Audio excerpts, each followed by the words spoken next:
Projeto Memória Podcast do Clube Hebraica. A história do clube sendo contada sempre com um novo episódio. Olá pessoal, muito bem-vindo ao canal de podcast da Hebraica. Hoje nós temos um convidado hiper especial. Para mim, é o pai da arquitetura, como a maioria da juventude, o pessoal que não conhece e que vai conhecer agora um pouco da história de Shlomo Wenkert. Shlomo, muito obrigado pela sua presença, ter aceitado o nosso convite. Uma pessoa muito especial, que a gente acompanha pela televisão, de podcast, de escutar falar. É um arquiteto renomado da comunidade judaica. Hoje, você aqui na Hebraica, você e sua esposa, muito obrigado pela presença. Que agradeço o convite que você está me fazendo e vou contar um pouquinho da minha história. É isso que a gente queria saber. Até que ponto ela é tão interessante assim. Sim, a gente quer saber como tudo começou. Vamos lá. Nasci em 1941. Sou filho de Bernardo Wenkert e de Esther Weiss. Bernardo nasceu na Romênia, veio para o Brasil com 9 anos. E Esther, minha mãe, nasceu na antiga Palestina, hoje Israel, e veio para o Brasil com 15 anos com o propósito de conhecer sua tia Reipel, que ela não conhecia, e em razão dela ter perdido o pai dela com 6 meses de idade e não tinha nenhuma recordação da família do pai, nem do próprio pai, porque eram religiosos e não tinha nenhuma fotografia. Ela migrou da onde? Da Palestina, atual Israel. Sim. Então ela veio para cá com 15 anos e desse conhecimento da família acabou conhecendo meu pai, se casaram e estamos aqui por causa disso. Muito bem. Vivi toda a minha infância em Copacabana e pude presenciar toda, vamos supor, a evolução do bairro dos anos 50, que de repente casas e terrenos passaram a virar prédios numa velocidade que nos espantava. Era a modernidade que diziam que estava chegando em Copacabana. Isso aconteceu exatamente com a abertura do segundo túnel novo, Sim. que permitiu um acesso rápido a Copacabana. E, como era uma zona litorânea, virou o pós da cidade. Então, tive a oportunidade de presenciar isso. Morei, quando, naquela época, numa travessa chamada Travessa Edmundo Lins. E foi assim, um momento muito delicioso da minha infância, porque sendo travessa, a rua não passava carros, a não ser dos poucos que tinham carros naquela época. E era então o nosso playground, era a nossa zona de convivência. Então isso marcou muito para mim. Depois, aos 10, depois meus pais, com essa modernidade, resolveram morar num prédio de apartamentos.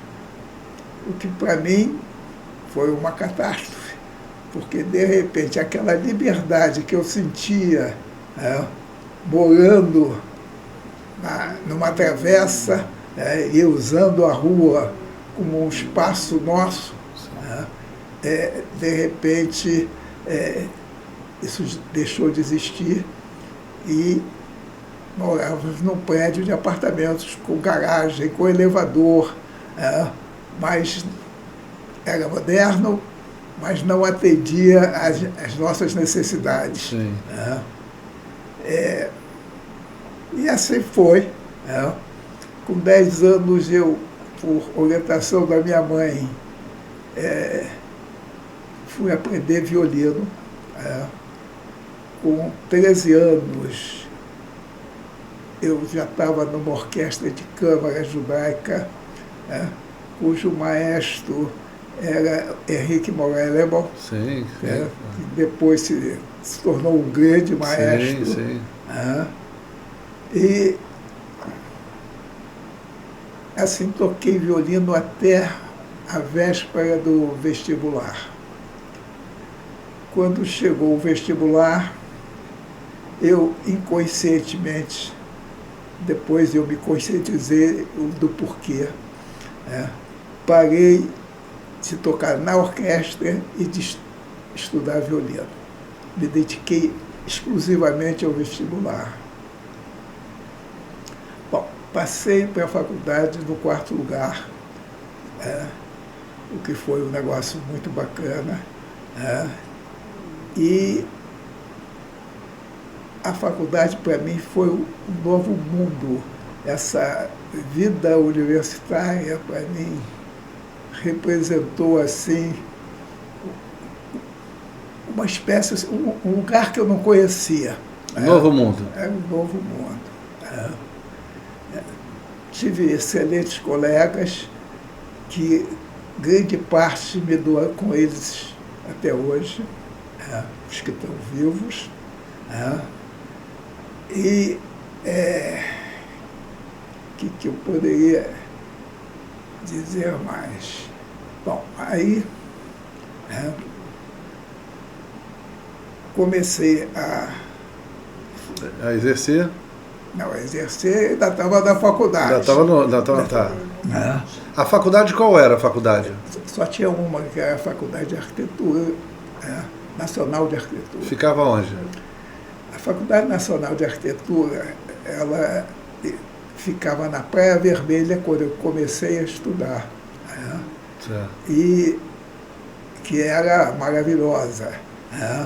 Você tinha as pranchetas e os anos todos abertos. Então você estava no primeiro ano, queria entrar para ver o que o terceiro ano estava fazendo, você entrava, não tinha problema, fazia trabalhos até noturnos para entregar aos professores.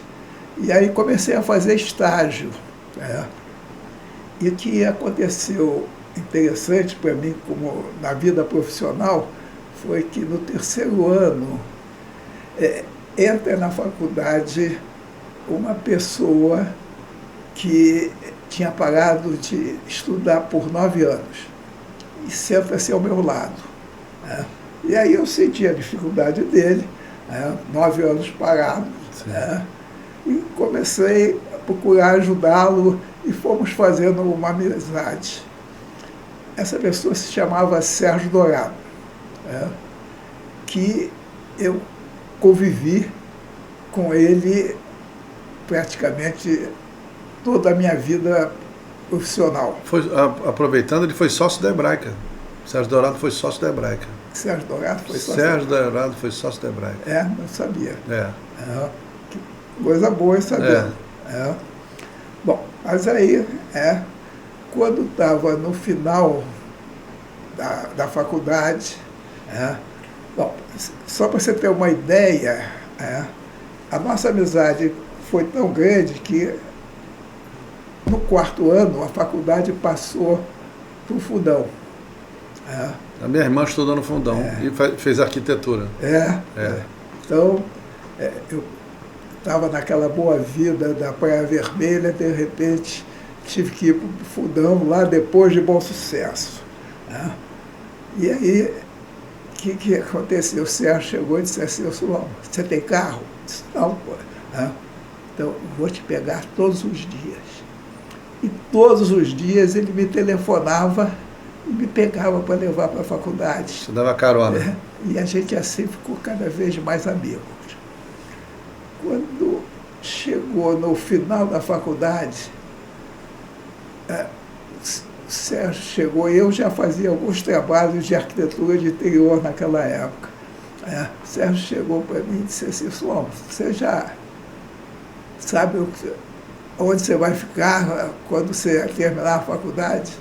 Eu disse, não. Vou te fazer um convite. Estou fazendo uma sociedade com José Pérez para fazer empreendimentos imobiliários. E a gente alugou uma grande área na Rua México, e tem uma sala que pode disponibilizar para você com a condição de você faz os seus trabalhos, mas faz os estudos arquitetônicos dessa nova firma para a gente. Eu gostei da ideia, tinha um ótimo relacionamento com o Sérgio e topei. E aí, antes mesmo de terminar a faculdade, fomos montar lá o escritório e eu fiquei com uma sala que eu podia fazer meus trabalhinhos e, ao mesmo tempo, fazer os estudos para essa nova firma que se chamava Veplan Imobiliária. A Veplan, ela, em 2 anos, ela se tornou a maior empresa imobiliária do Rio de Janeiro. E eu, acoplado à Veplan, fui crescendo junto com ela. O que foi importantíssimo para a minha vida profissional.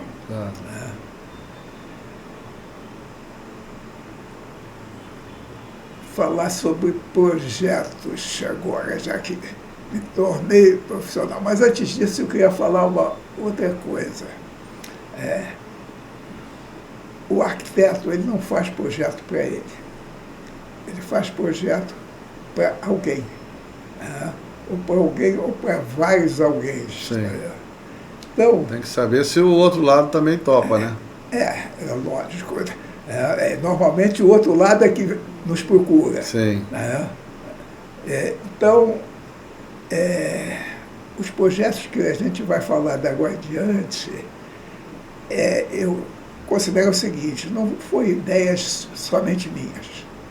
As ideias, elas nascem exatamente dessa relação que você tem em conjunto com o proprietário, com empreendedores, com vendedores, marketing, tudo isso sentado numa mesa, discutindo um determinado projeto, o caminho que deve seguir, é que faz a criação dessas ideias. Então, em princípio, os projetos são de técnicos que se debruçaram para tentar fazer algo diferente e que nasceu. Sim. E tem suas histórias. Sim.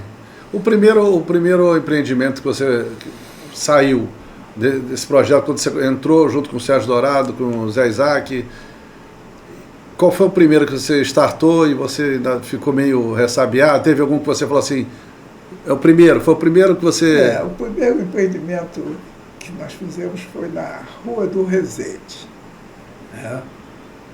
Foi um empreendimento que realmente não me levou a nada.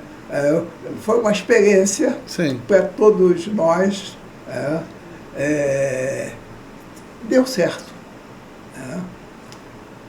O mais significativo, logo no início, foi o terceiro empreendimento.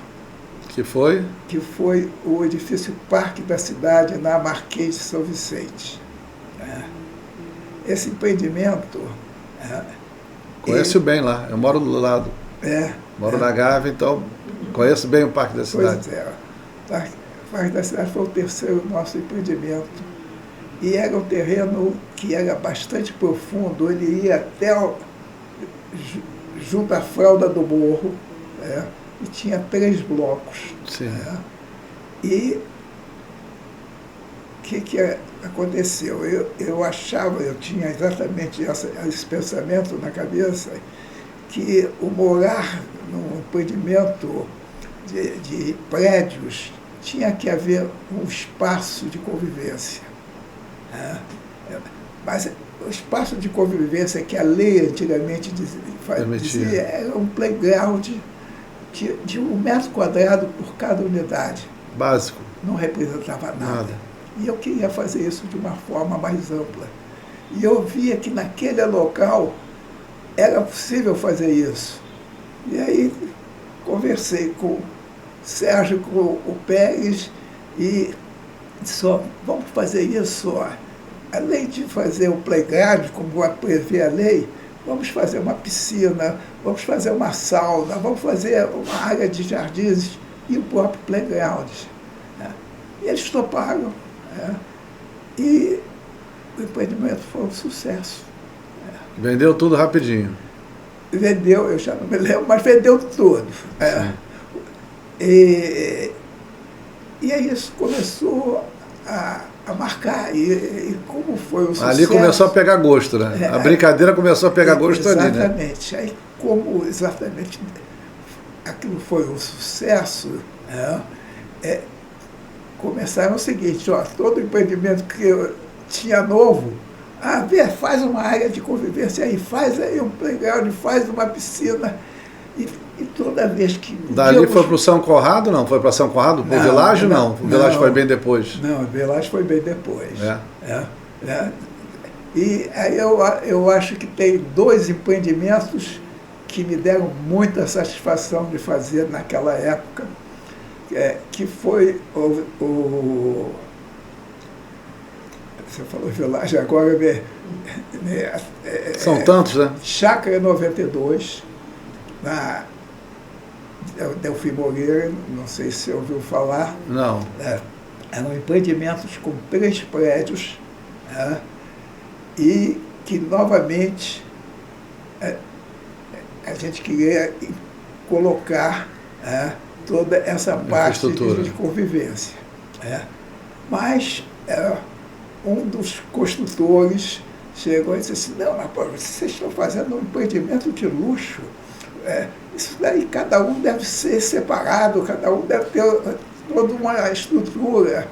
Eu disse, mas aí não tem espaço para fazer a nível do chão uma área de convivência como a gente quer. Bom, aí conseguimos e fizemos a Chácara 92, que também foi um sucesso de venda. E outro foi o Quintas e Quintais.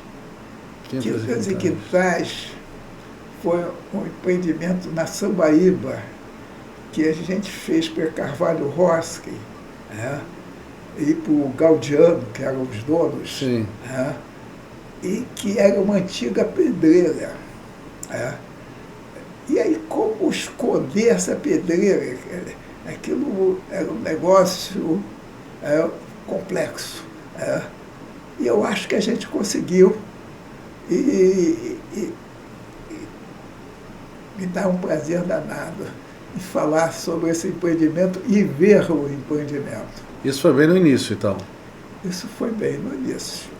Porque você tem obras aqui que até hoje, renome, Golden Green da vida, um empreendimento espetacular. Você está falando de pedra... de rubi, né? Você falou um negócio top. Eu estou falando de coisas que me marcaram. Atlântico Sul, um empreendimento ali que é um enorme, gigantesco. Lá. Vou chegar lá, se der tempo. Não, vamos lá. Estou gostando.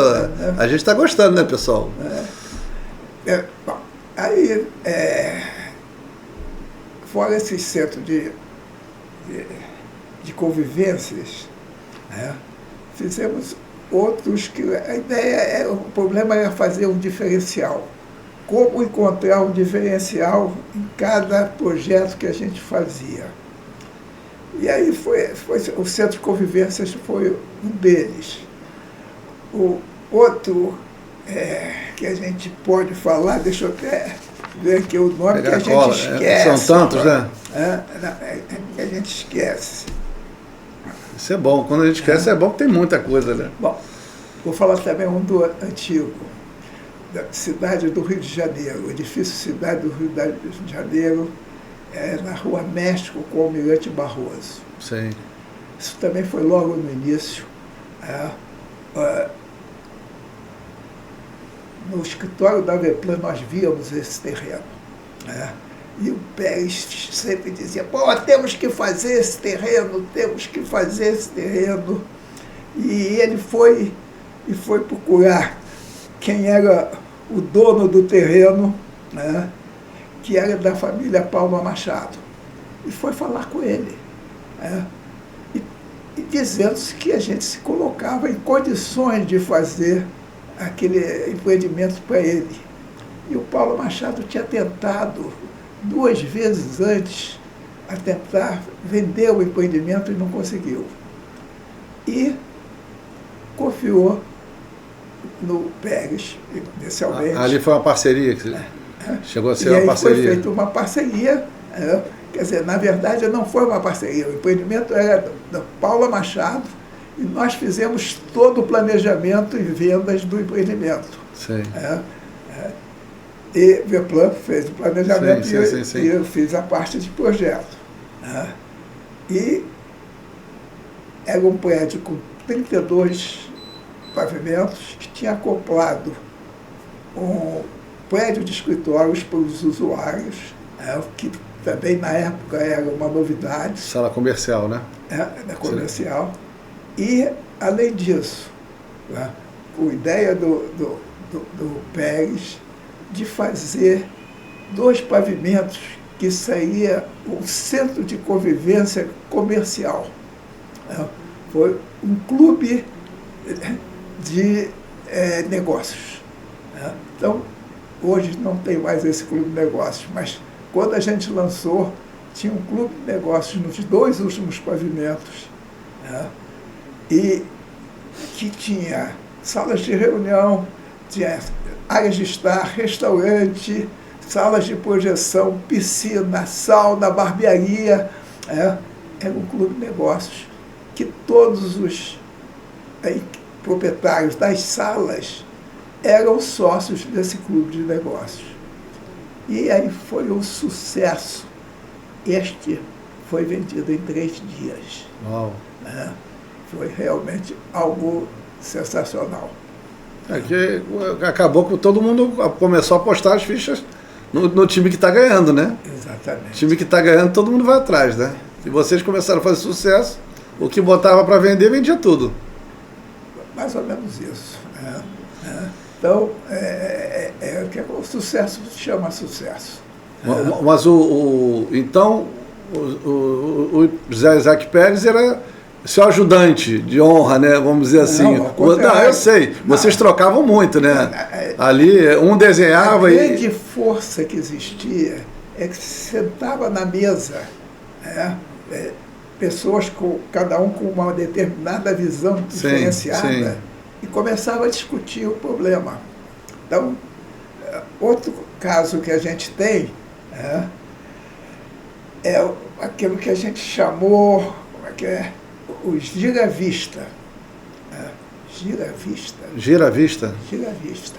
Giravista é um apelido que a gente deu ao projeto. O que aconteceu? Era um terreno que pertencia a Pronil, que ficava na rua Prudente Moraes. Sim. Por acaso esqueci o nome agora do empreendimento. E cujos fundos dava para Vieira Soto, que tinha atrás dele um prédiozinho de 4 pavimentos. E ali, na legislação daquela época, poderia se chegar até 14 pavimentos, 13 ou 14, já não me lembro bem. E nessas reuniões dessa mesa, em que a Pronil estava presente, e mais todo o resto da equipe, o Salim Nigri, na época nós já estávamos na Sérgio Dourado, sim, que era o diretor comercial da Sérgio Dourado, chegou e disse assim: meus amigos, vocês têm que fazer o prédio todo voltado para os fundos. Passado o 4º pavimento, o prédio vai ter vista para o mar. E o preço é outro. E eles tinham razão. Mas, como arquiteto, como é que eu vou admitir de fazer um prédio voltado para os fundos. Bom, aquilo ficou na minha cabeça durante a noite toda. Eu não conseguia aceitar de fazer um prédio voltado para os fundos. E rabiscando, consegui fazer um prédio que até o 5º andar ele era voltado para Prudente Moraes. E depois do 5º andar ele girava 180 graus e era voltado para Vieira Soto. Frente e fundos. Era frente na Vieira Soto e fundos. A sala ficava voltada para Vieira Soto e os quartos ficavam voltados para Prudente. E até o 5º andar era o contrário. E era a mesma planta. Então, fizemos isso e realmente foi uma vitória para todo mundo. Eles queriam uma coisa, eu queria também, mas casou dentro de uma determinada regra, que a gente chamou de gira-vista em homenagem ao girassol. Né? Sim. Outro que eu acho também interessante para contar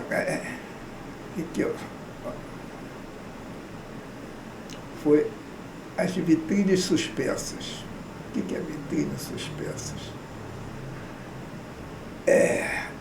Anos 70. Isso foi nos anos 70.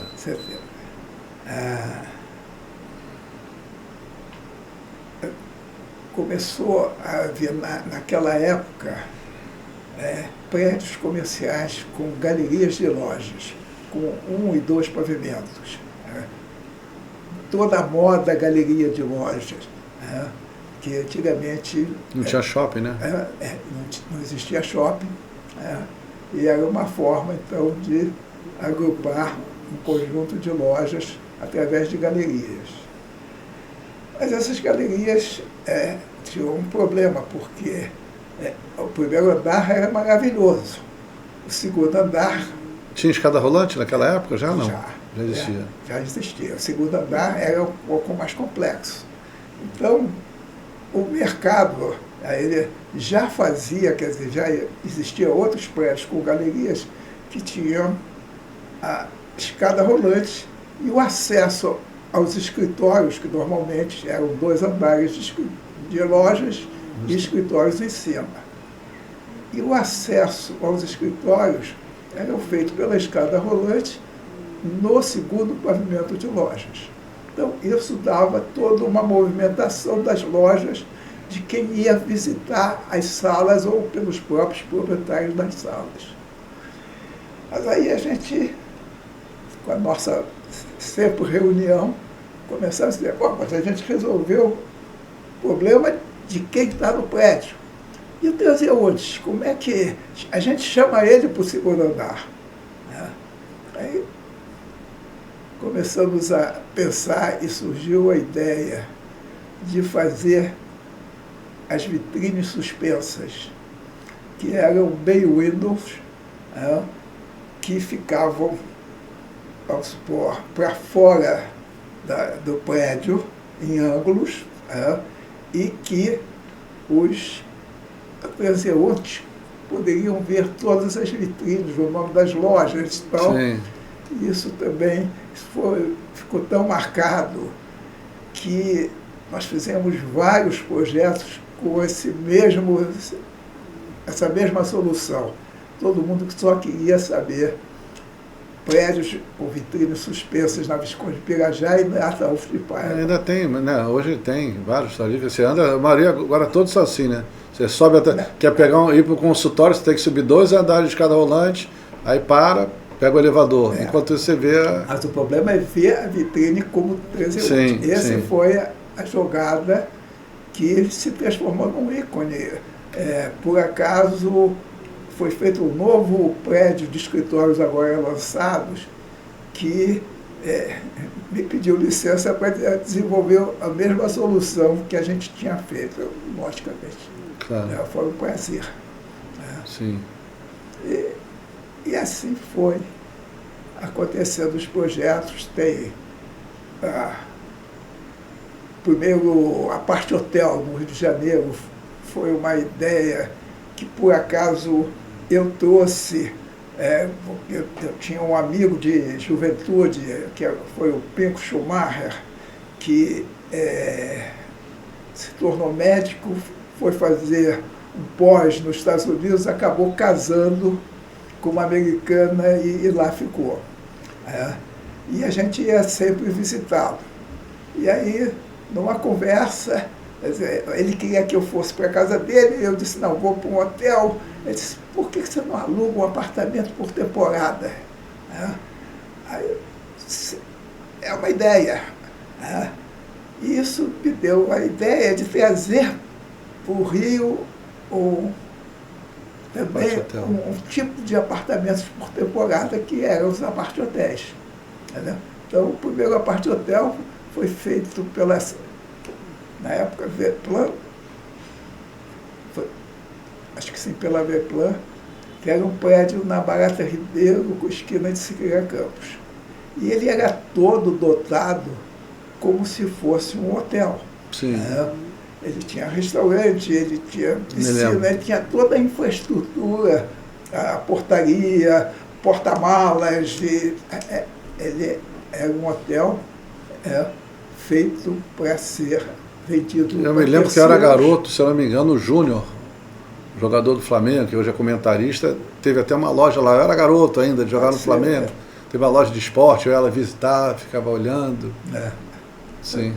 Então, o primeiro apart-hotel fomos nós que fizemos. E tem prédios institucionais também que fizemos, que para mim me marcaram bastante. Um foi o Clube Mediterrâneo, de Angra. Eu ia falar sobre isso. O Mediterrâneo. Que foi uma concorrência das mais pesadas que a gente conseguiu vencer. Teve, eu acho, 40 e poucos participantes. Bom. Escritórios. E foi incrível, porque teve até defesa oral dos projetos, coisa que nunca tinha visto. Então, cada arquiteto ia lá fazer a defesa oral do seu projeto. Bom, e teve as faculdades também na Barra, que também me deram muita felicidade, que foi a Estácio de Sá e o campus da Estácio, né? O campus da Estácio de Sá. A Estácio, não, é a faculdade da Estácio. Então a gente fala que hoje chama campus, né? Campus, né? Então faculdade, agora é campus. E da outra faculdade foi da IBMEC, também na Barra. No início da Barra ali, né? No início da Barra, que a gente teve a felicidade de fazer. E aí, mas... Agora esses condomínios gigantes que você fez, como Golden Green, como Village, como é que surgiu? Surgiu, primeiro a gente tem que conversar da Barra. Na Barra você foi o rei da Barra, né? Praticamente os grandes prédios de sucesso hoje da Barra da Tijuca tem o teu nome, tem teu carimbo ali, parte né? deles, sim. Né? Mas o que é a Barra? Primeiro, o público, ele foi para a Barra, mas eu acho que ele não teve a consciência do que é a Barra. A Barra é uma planície com 100 quilômetros quadrados, que tem 22 quilômetros de praia, 3 lagoas nesse espaço, e tem nos fundos 2 cordilheiras, maciços montanhosos, que fazem todo o fechamento dessa área, e que é exatamente por causa dessas montanhas que ela se tornou protegida, e até final de 1960 era quase virgem. Sim.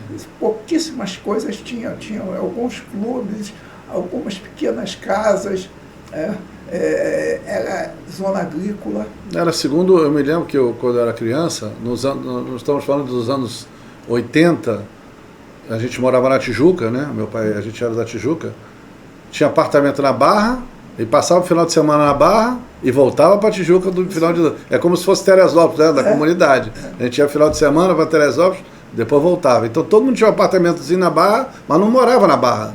Ninguém morava na Barra, né? A Barra da Tijuca era mosquito, todo mundo se picava, é muito mato, né? E hoje ver a Barra como é que tá, a gente fica impressionado. Meu pai comprou na época um terreno na Estrada dos Bandeirantes, de um funcionário que ele não queria comprar. Eu não quero comprar, mas eu vou te vender. Meu pai deixou para mim. Que ele fez, né? Não vou, não quero. Aí começou a briga. Tá bom, vou te ajudar. E comprou. E deixou lá. Depois a gente foi vender agora recentemente. Uau, virou ouro, né? Porque exatamente você apartamento você produz. Sim. Mas terreno você não produz. Sim. Você usou, acabou. Sim. É aquilo que existe na terra. Né? Então, os terrenos, quando há um desenvolvimento da cidade, eles passam a se valorizar muito. Sim. E foi o que aconteceu com a Barra. Né? Então, como é que começou a Barra? No final dos anos 60, o Rio era a capital do Brasil. Com Brasília, ele deixou de ser a capital e aqui nós viramos o estado da Guanabara na época. Sim. Depois passamos novamente a ser município. Não, mas o governo federal, para compensar essa perda que deixamos de ser a capital do Brasil para ser um estado, ele deu, vamos supor, valores para que o Estado começasse a desenvolver.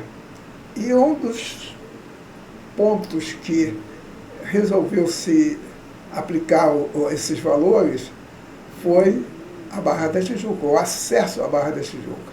Aí foi construído viadutos e túneis que garantiram o acesso à Barra, porque não tinha acesso à Barra, era a Avenida da Maia, ou vinha por outros caminhos realmente de Jacarepaguá muito fluidos.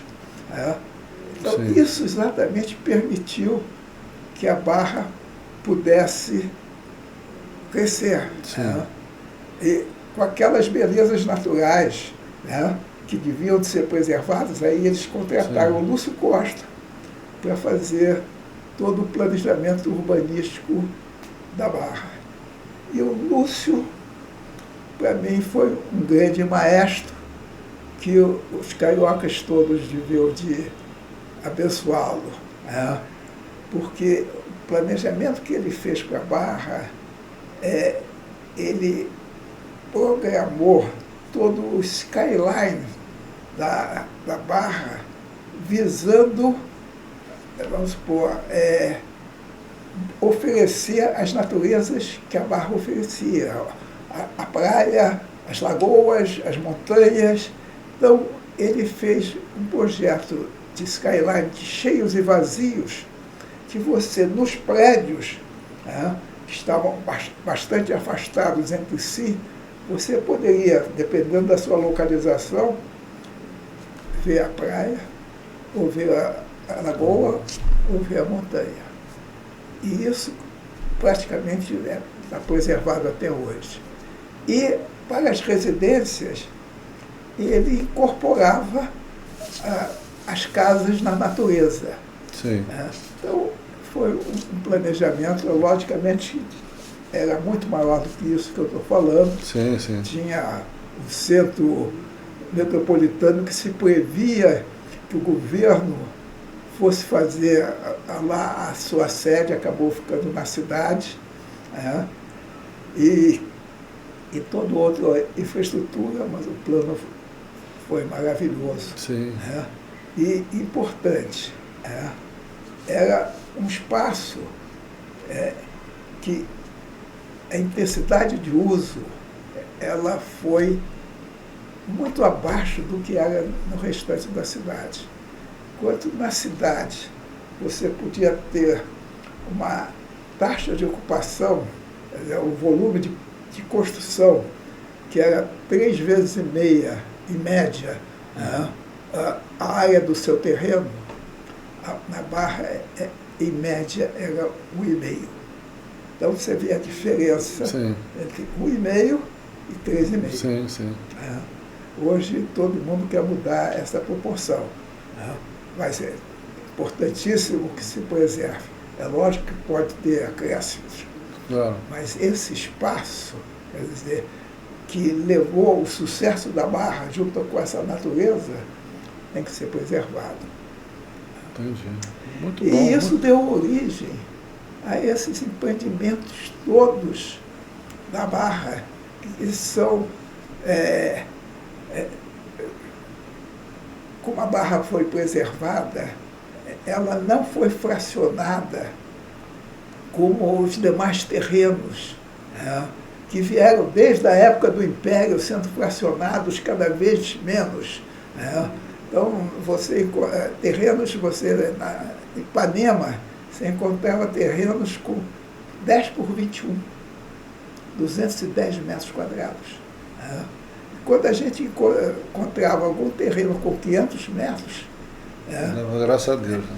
a gente achava excelente. 1.000 metros, tinha que juntar 2 ou 3 lotes. Então, a Barra já era o contrário. A Barra você não encontrava terreno por metro quadrado, você encontrava por gleba. Então, quanto mede esse terreno? Esse terreno mede 10 glebas, ou meia gleba. Gleba é 10.000 metros quadrados. Então, você partiu de terrenos com 200, 300 metros quadrados para 10.000 metros quadrados. Isso foi o maná dos arquitetos. Imagina você viver aquela época que, de repente, você estava trabalhando com determinadas medidas de terrenos que você era completamente enclausurado na tua criação. Sim. E aí surge a Barra com terrenos, inclusive, de 1 milhão de metros quadrados, que você já não era, eram mini bairros, eram master plan espetaculares que a gente pôde fazer e que deu esses empreendimentos todos. Desses empreendimentos todos da Barra da Tijuca, o primeiro que surgiu foi qual? Atlântico Sul? Não, o primeiro que surgiu, Que você fez? Pra mim, sim. foi o Itanhangá Rios. Sim. Itanhangá Foi o Rios. primeiro que você fez a piscina, né, na varanda? Que surgiu. Exatamente. O que aconteceu? Itanhangá Rios era um terreno longe da praia. Colado na montanha, né? Na pedreira ali, né? Na pedreira. E tinha. E aí, todo mundo que pensava em Barra, pensava em mar. Pensava que ia morar longe do mar. Claro. E aí que surgiu a ideia de fazer uma piscina para cada apartamento. E foi. Ali foi uma obra de arte. Foi muito bacana. Deve ter sido difícil, né? Porque um não poder ver o outro e ter aquela dificuldade de montar. Mas essa esse foi quebra-cabeça a graça da história. Esse quebra-cabeça que foi importante e que a gente conseguiu também pela parceria que tínhamos com a Carvalho Roskin, porque precisa o empreendedor querer fazer. Claro. Para você ter uma ideia. Tem que comprar essa ideia, né? Ele tinha que comprar essa ideia. Então, tinha varandas com 10 metros de profundidade, com uma piscina na ponta. Então, o calculista tinha que ser maravilhoso, e tudo eram coisas novas que tinham que ser estudados para dar certo. Sim. Graças a Deus deu. Depois desse, próximo... Tem muitos. O Atlântico Sul. Itanhangá, depois do Itanhangá foi o Atlântico Sul. Depois do Itanhangá foi o Atlântico Sul. Que foi, Já eram muitas glebas, né? eu não sei te dizer, mas era bem grande, né? Era bem terreno grande, né? Mas Mas desses empreendimentos todos, o Zé Isaac Pérez estava contigo ou não? Não, o Isaac Pérez, Ele começou, né? A história... Não, num dado momento, o Sérgio e o Isaac Pérez começaram a se desentender. Então, cada um resolveu seguir o seu caminho. E pela minha amizade com o Sérgio... Desde a faculdade? Que desde a época da faculdade,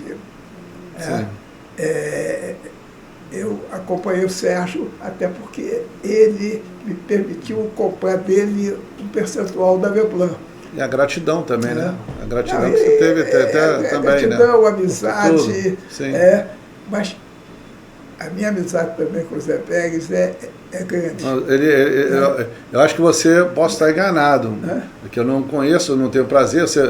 Eu vou ter o prazer um dia de entrevistar ele, se Deus quiser, mas ele parece que ele é teu fã. Pelo que ele fala, ele é uma pessoa que fala.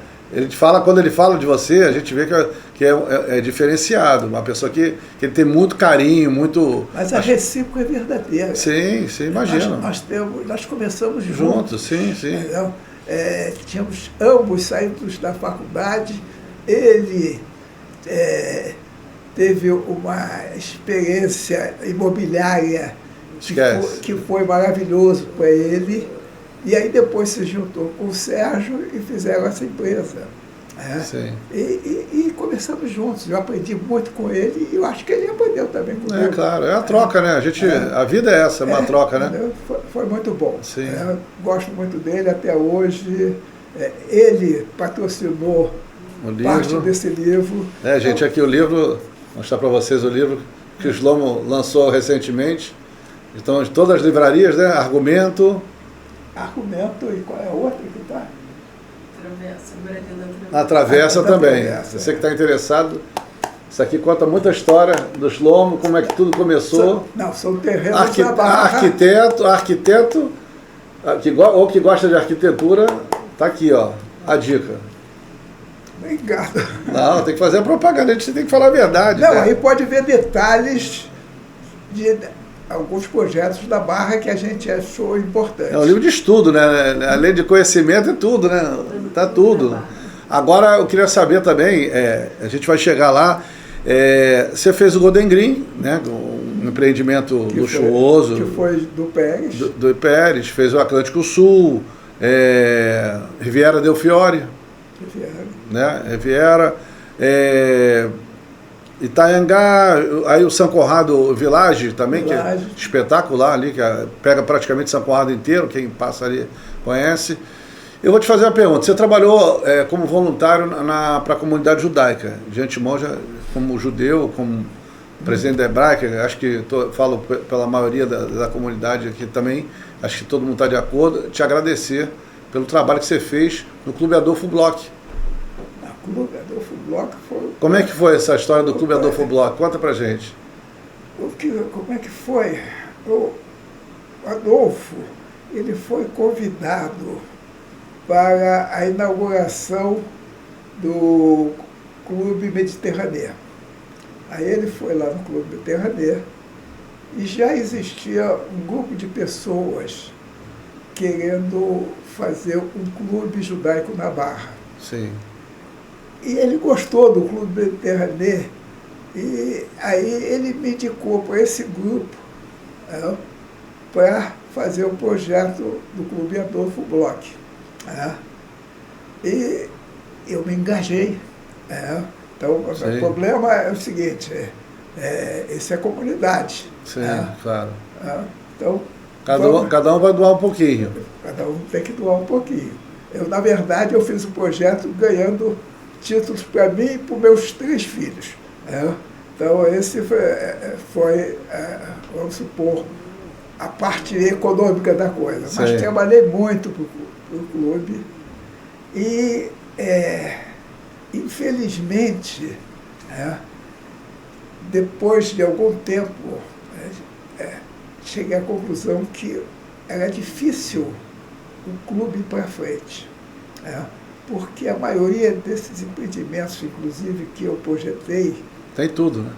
São verdadeiros clubes. Sim. Então é muito difícil a facilidade que você tem, descer no prédio e ter uma piscina, ter uma quadra de tênis e outras coisas mais, levar ao desenvolvimento de um clube. Mas nada, no meu ponto de vista, como presidente da Hebraica há muitos anos que eu estou aqui, e modéstia à parte, eu consegui salvar um patrimônio da comunidade. Para quem viu a Hebraica, como está, eu falo sempre para as pessoas, se o Clube da Barra tem solução, desde que a gente coloque uma escola e uma sinagoga ali dentro. Tem mais do que isso. Ou mais, não, muito mais, mas uma escola e uma sinagoga... Deixa eu te dizer, existe uma lei que ainda está em vigor, que eu não sou muito favorável a ela, mas que foi feito para incentivar clubes hoje existentes. Vasco, começou com o Vasco, sim. Nosso prefeito é vascaíno. Sim. Começou com o Vasco, e tem mais Fluminense, que também está dentro dessa linha, e tem outros aí que eu também não sei, que eles estão situados em determinadas áreas, que o potencial construtivo dessas áreas é maior daquilo que o clube construiu. Certo. Então, foi feita uma lei que permite esses clubes vender esse potencial para determinadas áreas. E, por acaso, o Clube Adolfo Bloch cai numa dessas áreas. E eu, quando vi isso, e é lógico que eu tenho um carinho muito grande pelo clube que eu projetei, claro.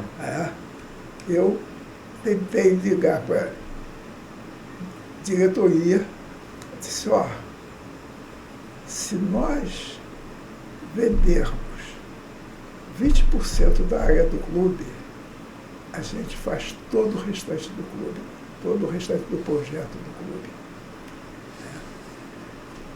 Mas esse foi o conselho, e usando essa legislação, que poderia ser vendido, entre aspas, sim. exatamente para qualquer outro empreendimento sim. judaico. Sim. Entendeu? O terreno está lá, teriam que comprar terrenos. Mas não aconteceu. Nunca é tarde, né? Nunca é tarde. A tendência é que essa lei ela deve acabar. Porque não é uma lei boa, ela foi uma lei mais com o objetivo de incentivar problemas de clubes existentes. Porque ela pega, por exemplo, aquele terreno Adolfo Bloch, que você tem uma intensidade X, ela multiplica por 3 e permite você fazer 17 andares.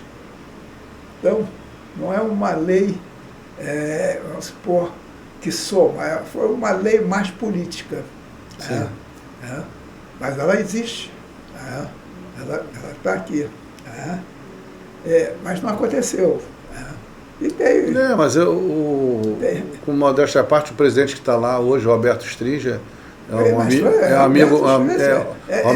amigo querido, está fazendo uma ótima administração, salvou nosso patrimônio e é uma pessoa muito boa de escutar, sempre aberto para escutar as pessoas. O Alberto, Roberto está deixando claro, ele escutou, gostou, mas o conselho, levou para o conselho, sim. E o conselho achou que... Por bem, não é o momento. Não era fazer o negócio.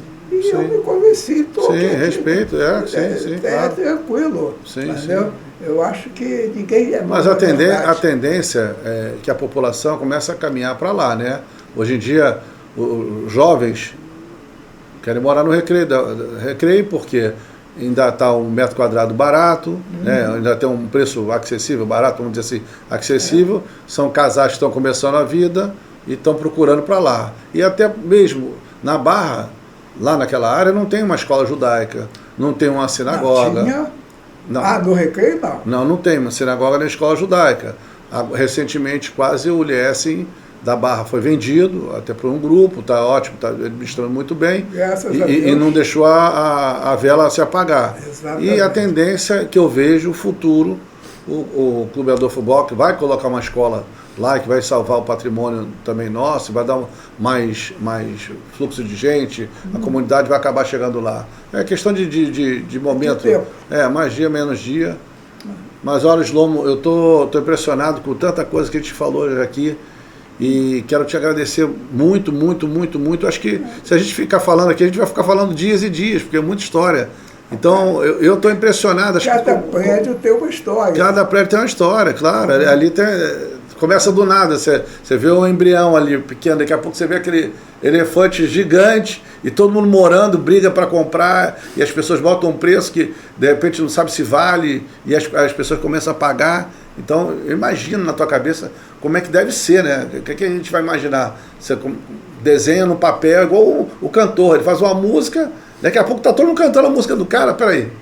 E você é a mesma coisa, você desenha numa noite lá na tua prancheta, e daqui a pouco tá todo mundo brigando para morar no empreendimento que você desenhou. Como é que é isso? Então é uma satisfação. Sim, imagino. Então eu quero te agradecer por você ter vindo, sua esposa também por ter vindo aqui participar. Minha esposa, ela é a segurança, ela é tudo. Crítica e minha incentivadora. Ela faz as duas coisas. É por isso que está aí o sucesso. Então, né, a gente, é isso aí. Ninguém faz sucesso sozinho, né, que a gente fala. Então, quero te agradecer você, agradecer a sua família, seus filhos, seus netos, todo o legado que você está deixando para a comunidade judaica, não só para a comunidade judaica, estamos falando para o Brasil, para o mundo, esse legado que você está deixando. Mais uma vez eu quero te agradecer e deixar o microfone e nossas câmeras abertos para sua despedida. Eu não sei se eu é que tenho que agradecer, porque eu realmente, como eu disse, isso daqui é um conjunto de pessoas que trabalharam e fez esse sucesso. Por acaso, tinha meu nome na frente. Mas todos eles merecem o cavote. Esse cavote. Entendeu? E fico feliz de poder estar aqui participando, contando. Eu não, sempre fui uma pessoa muito reservada, muito difícil de falar. Comecei a falar função desse livro aí. Mas...